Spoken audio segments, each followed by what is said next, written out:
Momentum क्या है, ये कैसी क्वांटिटी है, इसका फॉर्मूला यूनिट क्या है। देखो, अगर m मास की ऑब्जेक्ट v वेलोसिटी से चलती है, उसके मास और वेलोसिटी के प्रोडक्ट को मोमेंटम कहते हैं। मोमेंटम का सिंबल होता है p। p के ऊपर वेक्टर लगाते हैं क्योंकि वेलोसिटी भी एक वेक्टर क्वांटिटी है, तो मोमेंटम भी वेक्टर हुआ। p equal to mv formula है। यूनिट क्या होगी? मास की यूनिट किलोग्राम इंटू v की यूनिट मीटर पर सेकेंड, तो किलोग्राम मीटर पर सेकेंड मोमेंटम की यूनिट होगी।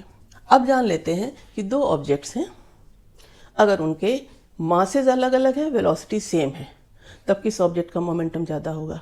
कैसे निकालेंगे?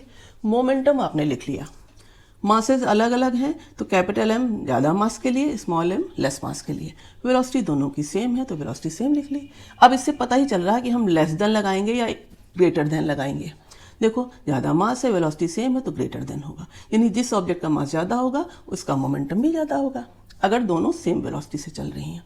ठीक ऐसे ही अब ले लेते हैं, दो ऑब्जेक्ट्स हैं, उनके मासेस तो सेम है लेकिन डिफरेंट वेलोसिटीज़ हैं। फिर से मोमेंटम का फॉर्मूला ऐसे लिखा कि उसमें मास की जगह तो सेम रखा m, लेकिन वेलोसिटी मोर और लेस रखी। तो अब क्या होगा?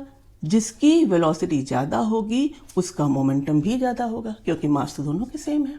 अब जान लेते हैं, दो ऑब्जेक्ट्स हैं जिनके मोमेंटम सेम है, तो उनकी मास और वेलोसिटी के बारे में क्या कंक्लूजन निकालेंगे।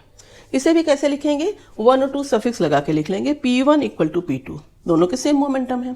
1 सफिक्स है पहली ऑब्जेक्ट के मास और मोमेंटम के लिए, 2 लगा देंगे दूसरी के मास और मोमेंटम के लिए। अब M1 V1 equal to M2 V2 हो गया मोमेंटम के फॉर्मूले से।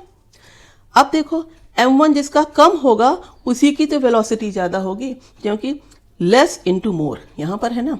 दूसरे केस में क्या होगा? अगर M2 जिसका कम होगा उसकी वेलोसिटी ज़्यादा होगी। हम कैसे कंक्लूजन निकालेंगे? अगर M1 लेस है तो V1 मोर होगा, अगर M2 लेस है तो V2 मोर होगा।